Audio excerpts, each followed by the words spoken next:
Hello everyone, Charles Watts here, the Arsenal correspondent at Goal, joining you on Friday. A little bit of a rest time at the moment. So used to football day in, day out with the Euros.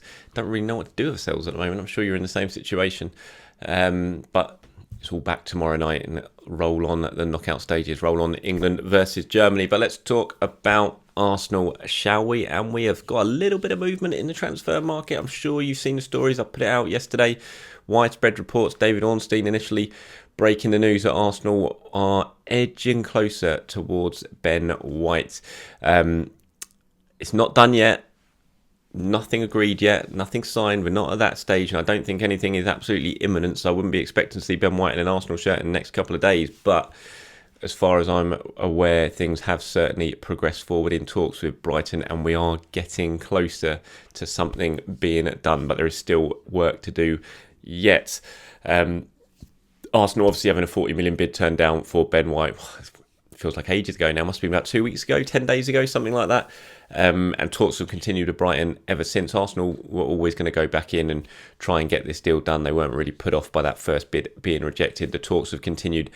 And as far as I'm being told, that Arsenal are now, there is confidence or there is optimism that they are getting very close to agreeing a deal that is happy, that suits all parties. Basically, Brighton want 50 million. That's always been their price tag.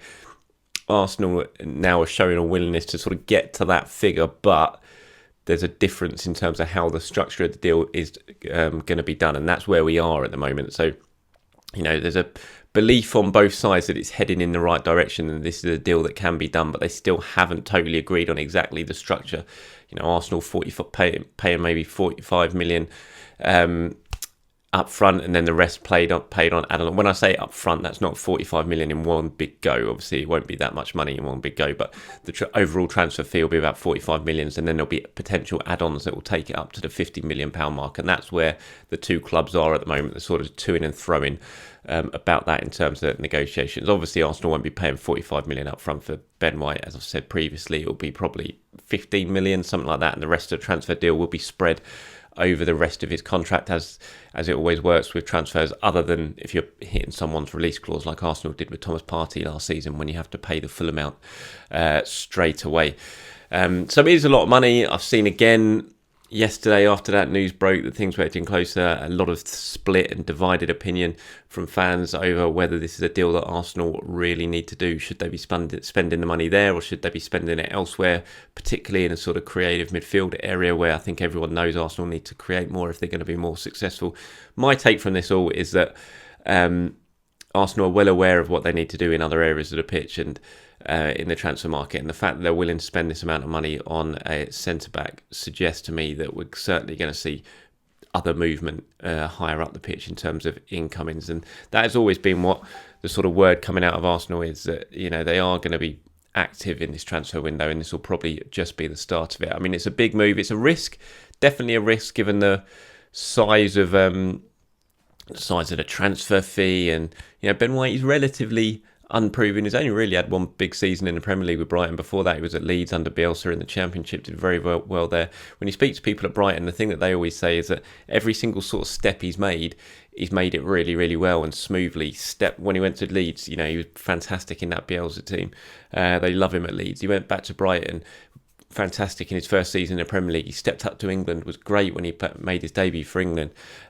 He just looks the part wherever he plays, and so, you know, Arsenal will certainly be hopeful that when he makes a step up to Arsenal and plays in that sort of stature of a club, if this deal gets done, then he's going to, you know, the progress is going to be relatively smooth and he'll fit right in. I mean, he's a very good age. He's 23 years old. Brighton are in a really strong position here when it comes to demanding the transfer fee. That's why Arsenal are going to have to pay big money. He's 23, he's homegrown, he's got a long-term contract, he's now an England international. You know, Brighton don't want to sell. So it's a case of them saying, well, okay, fine, you're interested, this is what you've got to pay. And Arsenal, you know, it seems like have decided they are willing to meet that value, providing, you know, add-ons and all of that can be sorted out. So it appears that Arsenal are closing in now on Ben White, and he will be an Arsenal player next season. But as I've said, I don't think from what I've heard this is very, very imminent and that we're going to be seeing it happen in the next couple of days. There is still plenty of work to do in terms of negotiation and getting this deal over the line and getting it agreed, and so that all parties are happy with the structure of the deal, how the payments are going to be made. I don't think there's going to be an issue when it comes to personal terms of Ben White and all that.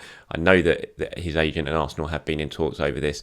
The fact that Arsenal are pushing so hard, you know, they'll know exactly what Ben White wants. Ben White and his agent will know exactly what Arsenal are offering in terms of wages. So that's not going to be an issue. It's just a case of getting this deal done with Brighton and getting the structure sorted out so that Brighton are happy with it and Arsenal are happy with it. But certainly heading in the right direction when it comes to Ben White.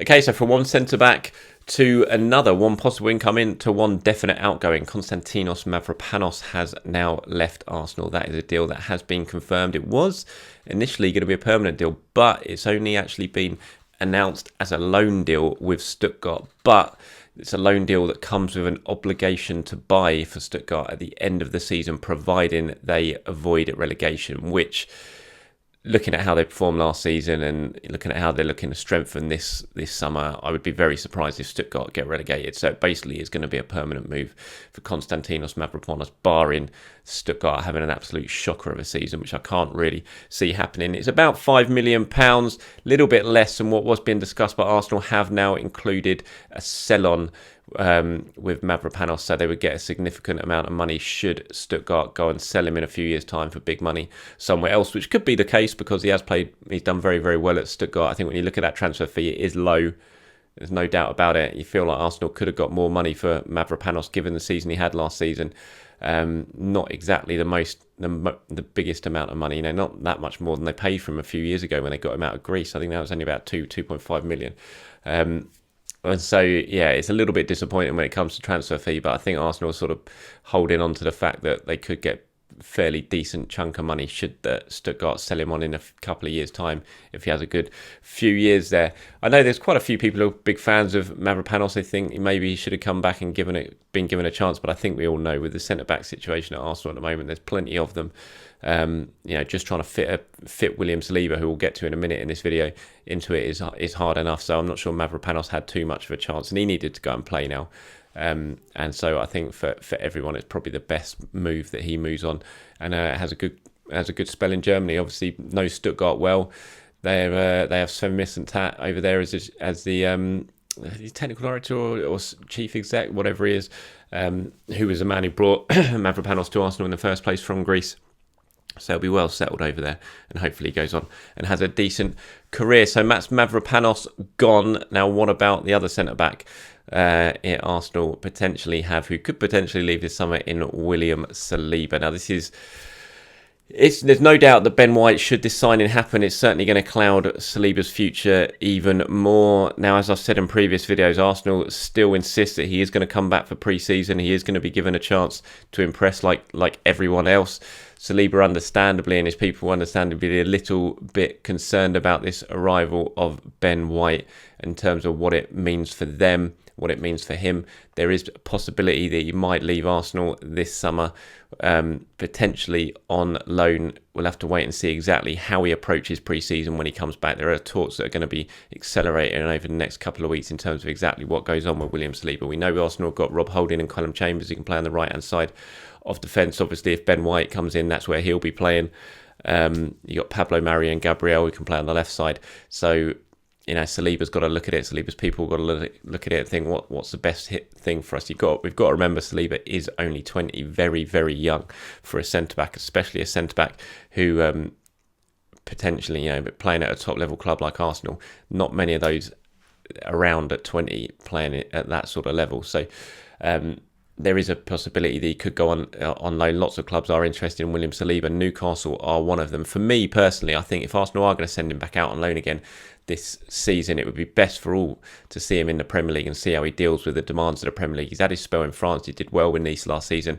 Now let's see how he gets on in the Premier League. If he's not going to do it at Arsenal, why not send him to a Newcastle so we can all have a good look at him and see exactly how he copes with the physical demands of the Premier League, with the pace of the Premier League. I think that would be the best for all parties. The Newcastle situation is a little bit clouded by the fact they also want Joe Willock on loan. You're only allowed to sign one player from a Premier League club on loan each season. So if Newcastle do try and get Willock back on loan, then they won't be able to get Saliba. I don't know if Arsenal will do that with Willock, though. I'd suggest if they're going to lose Willock this summer, they'll try and get a permanent deal rather than a loan deal. If not, they might try and keep him and see if he can score the type of goals he did for Newcastle for Arsenal next season. But the Saliba situation it's an interesting one, and it's a difficult one, tricky one. Everyone's confused by it. I know you guys are baffled by it, and plenty of you want to see him get the opportunity.